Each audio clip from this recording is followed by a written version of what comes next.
परमात्मा और किसान। एक बार एक किसान परमात्मा से बड़ा नाराज हो गया। कभी बाढ़ आ जाए, कभी सूखा पड़ जाए, कभी धूप बहुत तेज हो जाए तो कभी ओले पड़ जाए।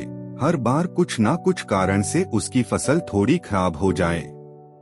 एक दिन बड़ा तंग आकर उसने परमात्मा से कहा, देखिए प्रभु, आप परमात्मा हैं, लेकिन लगता है आपको खेती बाड़ी की ज्यादा जानकारी नहीं है। एक प्रार्थना है कि एक साल मुझे मौका दीजिए, जैसा मैं चाहूँ वैसा मौसम हो, फिर आप देखना मैं कैसे अन्न के भंडार भर दूंगा। परमात्मा मुस्कुराए और कहा, ठीक है, जैसा तुम कहोगे वैसा ही मौसम दूंगा, मैं दखल नहीं करूंगा। किसान ने गेहूं की फसल बोई। जब धूप चाही तब धूप मिली, जब पानी तब पानी। तेज धूप, ओले, बाढ़, आंधी तो उसने आने ही नहीं दी। समय के साथ फसल बढ़ी और किसान की खुशी भी, क्योंकि ऐसी फसल तो आज तक नहीं हुई थी। किसान ने मन ही मन सोचा, अब पता चलेगा परमात्मा को कि फसल कैसे करते हैं। बेकार ही इतने बरस हम किसानों को परेशान करते रहे। फसल काटने का समय भी आया। किसान बड़े गर्व से फसल काटने गया, लेकिन जैसे ही फसल काटने लगा, एकदम से छाती पर हाथ रखकर बैठ गया।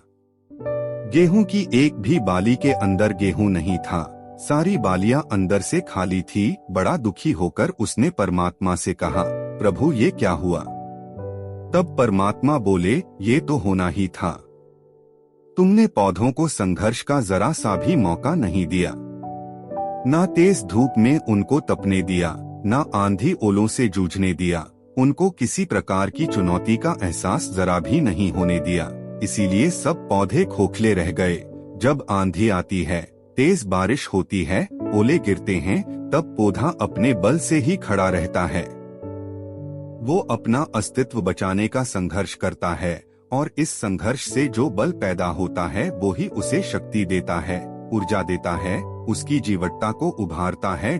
सोने को भी कुंदन बनने के लिए आग में तपने, हथौड़ी से पिटने, गलने जैसी चुनौतियों से गुजरना पड़ता है, तभी उसकी स्वर्णिम आभा उभरती है, उसे अनमोल बनाती है।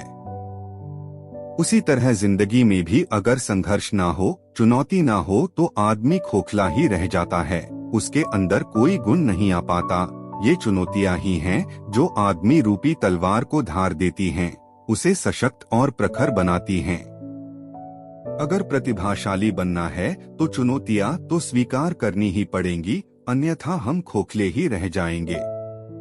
अगर जिंदगी में प्रखर बनना है, प्रतिभाशाली बनना है, तो संघर्ष और चुनौतियों का सामना तो करना ही पड़ेगा। तो दोस्तों, ये थी हमारी आज की कहानी। उम्मीद करते हैं कि आपको पसंद आई होगी। आपकी इस कहानी के बारे में क्या राय है, कमेंट करके हमें जरूर बताएं। वीडियो को लाइक कर दीजिए और इसी तरह की कहानियां लगातार देखने के लिए चैनल को सब्सक्राइब कर लीजिए, ताकि आने वाली वीडियो का नोटिफिकेशन आपके पास तुरंत पहुंचे। मैं मिलता हूं आपसे अगली वीडियो में, तब तक के लिए धन्यवाद।